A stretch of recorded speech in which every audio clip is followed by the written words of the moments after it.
तो formation of A partial differential equation कैसे होता है? दो तरह से, bye elimination of arbitrary constant, दूसरा होता है bye elimination of arbitrary function. तो पार्शियल डिफरेंशियल इक्वेशन को हम दो तरह से फॉर्म करते हैं, आर्बिट्री कांस्टेंट को एलिमिनेट करके और आर्बिट्री फंक्शन को एलिमिनेट करके। पहले कांस्टेंट को एलिमिनेट कैसे करते हैं वो देखिए। जैसे कोई इक्वेशन हो f(x,y,z) A B equal to 0, इसको एक नंबर इक्वेशन मान लेते हैं हम। कोई इस टाइप का इक्वेशन हो तो क्या करते हैं, let f(x,y,z) A B equal to 0 be an equation having two constant A and B. इस इक्वेशन में दो कांस्टेंट ए एंड बी है। Now differentiating one partially with respect to X and Y we get. तो one को हम partially x के respect में और वाई के रिस्पेक्ट में डिफरेंशिएट करते हैं। तो जब एक्स के रिस्पेक्ट में डिफरेंशिएट करेंगे तो हमको ये मिलेगा नंबर 2 इक्वेशन। इसको जब हम पार्शियली डिफरेंशिएट करेंगे तो देखिए क्या होगा। तो F X Y Z A B बराबर 0 को पार्शियली डिफरेंशिएट करेंगे। तो जब इसको करेंगे तो डेल एफ बटे डेल एक्स होगा एक्स, और ये डेल एक्स बटे del X plus del F बटे डेल वाई इंटू डेल तो डेल एफ बटे del Y into del Y बटे del X plus del F बटे del Z into del Z बटे डेल एक्स। हम एक्स के respect में कर रहे हैं, इसीलिए यहाँ एक्स होगा, यहाँ सब जगह एक्स होगा, ये सेम होगा। प्लस फिर हम जब ए बी को करेंगे डेल एफ बटे, तो देखिए ए को करेंगे तो कांस्टेंट टर्म है ये भी 0, अब बी को करेंगे तो फिर ये भी 0, तो लिखने का आवश्यकता नहीं है, इक्वल टू 0। यानी कि डेल एफ बटे डेल एक्स और डेल एक्स बटे डेल एक्स तो 1 हो गया, प्लस डेल एफ बटे डेल वाई बटे डेल एक्स तो ये तो 0 होता है, पहले बताए थे, तो ये टर्म 0 हो गया। तो डेल एफ बटे del Z into del Z बटे डेल एक्स, तो बचा यही केवल डेल जेड बटे डेल एफ बटे del Z into del Z बटे डेल एक्स बराबर 0। इसी को इक्वेशन नंबर 2 माने हैं यहाँ पे, इक्वेशन नंबर 2। उसी तरह फिर हम इसको y के रेस्पेक्ट में करेंगे तो हमको ये इक्वेशन मिलेगा। Now bye eliminating a and b from 1, 2 and 3, तो 1, 2, 3 में ये प्रोसेस है सवाल को बनाने के लिए। तो ऐसा करने के बाद 1, 2, 3 में अगर कोई ए और बी है तो उसको हम एलिमिनेट करेंगे, we get an equation of the form. इसके बाद हम क्या करेंगे, इक्वेशन देखिए, जहाँ ए बी है उसके जगह पी क्यू आ जाएगा, यानी कि हमको इससे इस ऐसा करने के बाद हमको ए का वैल्यू निकालना है और इसमें भी हमको बी का वैल्यू निकालना है, और फिर इस ए बी का वैल्यू पी के फॉर्म में इस इक्वेशन नंबर 1 में रख देंगे तो सवाल हो जाएगा। ठीक है, और जब रखेंगे इसमें ए बी के जगह पी क्यू रख देंगे तो F X Y Z P Q equal to 0 हो जाएगा, और यही होगा हमारा partial differential equation by elimination of arbitrary constant. Question देखिए तब ज़्यादा क्लियर होगा।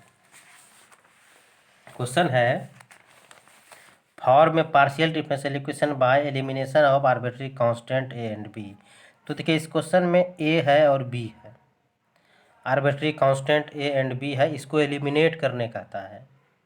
कैसे करेंगे, तो जो गिवन है इसको एक नंबर मान लेंगे, इसमें जो था जो गिवन इक्वेशन है उसको 1 मान लेंगे।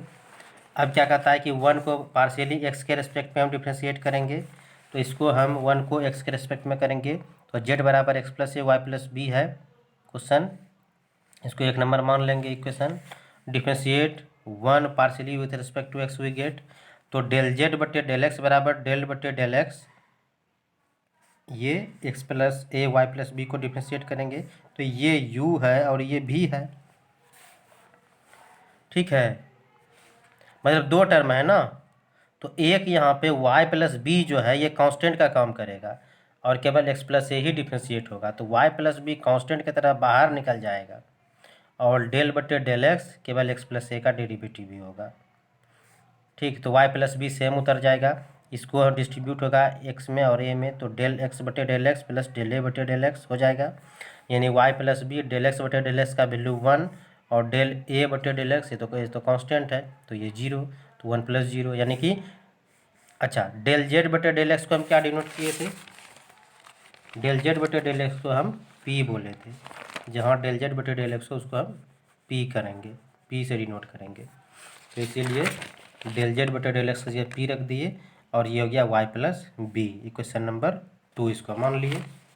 ठीक है, तो जहाँ पे वाई प्लस बी होगा वहाँ हम पी रख देंगे। इक्वेशन नंबर 2 एक्स के रिस्पेक्ट में हम डिफ्रेंशिएट किए हैं जेड को, तो P equal to Y plus B आया। फिर से again differentiate 1 partially with respect to Y, we get 1 को वाई के रिस्पेक्ट में हम करते हैं तो क्या पाते हैं, डेल जेड बटे del Y equal to del बटे del Y X plus A Y plus B. तो यहाँ वाई के रिस्पेक्ट में कर रहे हैं तो यहाँ एक्स प्लस ए कॉन्स्टेंट की तरह बिहेव करेगा, तो कॉन्स्टेंट की तरह एक्स प्लस ए बाहर निकल जाएगा और ये वाई प्लस बी केवल डिफ्रेंशिएट होगा, तो ये एक बार इसमें लगेगा और एक बार इसमें, तो डेल वाई बटे del Y plus del Y B, तो बी का तो 0 हो जाएगा, ये टर्म 0, डेल वाई बटे डेल वाई 1 + 0 यानी 1 यानी एक्स प्लस ए बच जाएगा। अच्छा, और डेल जेड बटे डेल वाई को हम क्या बोले थे, डेल जेड बटे डेल वाई को क्यू बोले थे, तो क्यू इक्वल टू हो जाएगा X plus A. Number 3, now eliminating A and B from 1 2 3 we get, हम क्या पाते हैं, या ऐसा भी कर सकते हैं देखिए 3 में एक्स प्लस ए को क्यू लिखे हैं, 2 में वाई प्लस बी को पी लिखे हैं, तो इसका 2 और 3 का वैल्यू 1 में हम रख देते हैं, जेड बराबर X plus A Y plus B में, तो जब एक्स प्लस ए के जगह हम पी क्यू रख सकते हैं और वाई प्लस बी के जगह हम क्यू रख सकते हैं, एक्स प्लस ए के जगह क्यू रख सकते हैं और वाई प्लस बी के जगह हम पी रख सकते हैं, यानी इसको हम पी क्यू लिख सकते हैं, जेड बराबर देयरफॉर जेड बराबर पी क्यू हो गया। तो क्वेश्चन था जेड बराबर X plus A Y plus B, question था जेड बराबर X plus A Y plus B, ए और बी देखिए एलिमिनेट हो गए, क्या हो गया, जेड बराबर पी इंटू क्यू हो गया। तो यही हुआ elimination of arbitrary constant from the given equation. इस इक्वेशन से हम ए और बी को एलिमिनेट कर दिए और लिखिए क्या फाइनल आया, जेड बराबर पी क्यू हो गया। दूसरा क्वेश्चन है फॉर्म में पार्शियल डिफरेंशियल इक्वेशन, फॉर्म में partial differential equation by eliminating A and B from the equation Z बराबर A X square plus B Y square.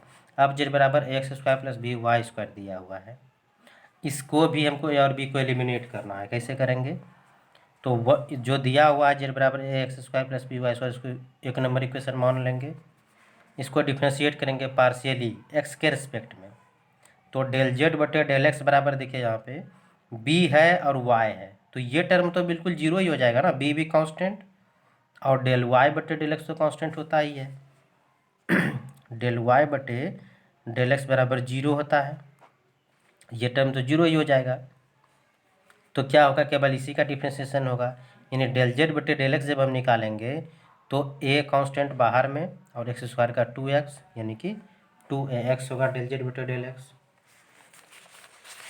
उसी तरह और डेल जेड बटे डेल एक्स को हम क्या बोलते हैं, p बोलते हैं, therefore p equal to 2ax, क्योंकि डेल जेड बटे डेल एक्स को तो हम p बोलते हैं, सिंस डेल जेड बटे डेल एक्स बराबर p।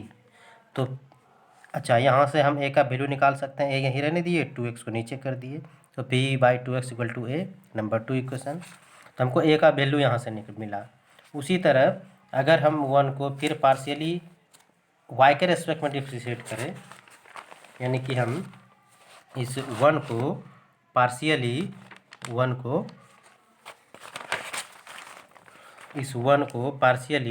y के रेस्पेक्ट में डिफ्रेंशिएट करें तो डेल जेड बटे डेल वाई होगा।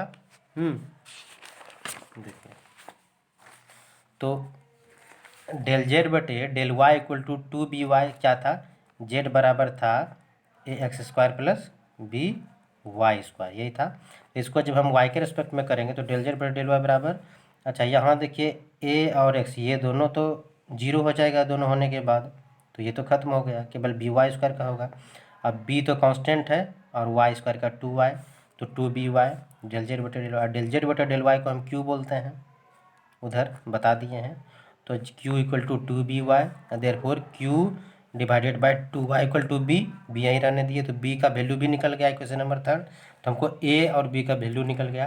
अब a और b का वैल्यू क्वेश्चन में रख देंगे। तो हमारा z बराबर ये था, तो जहाँ पे a था वहाँ p/2x रख दिए, p/2x रख दिए जहाँ a था। जहाँ b था वहाँ पे q/2y रख दिए।